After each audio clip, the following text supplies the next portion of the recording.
Welcome back to my channel TechGetter Official. In today's video, I'm going to show you how to close Google Chrome without losing or permanently closing your open tabs, which is very useful if you work with multiple websites at the same time. First of all, open the Google Chrome browser on your computer. Once Chrome is open, look at the top right corner of the window and click on the three dots menu to open Chrome settings options. From this menu, click on Settings, and a new settings page will open in a separate tab. Now, in the left panel, find and click on the On Startup option. This section controls what Chrome does when you open it again after closing.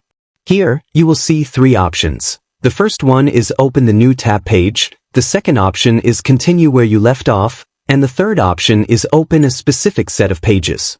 To make sure your tabs are not lost, select the second option, Continue where you left off. This option tells Chrome to remember all your open tabs and windows. Now, open a few tabs to test this feature. When you close Google Chrome completely and then open it again, you will notice that all your previously open tabs reopen automatically, exactly from where you left off. This way, even though Chrome closes, your work remains safe and uninterrupted. That's it. Thanks for watching. If this tutorial was helpful, make sure to like, comment, and subscribe to TechGetter Official.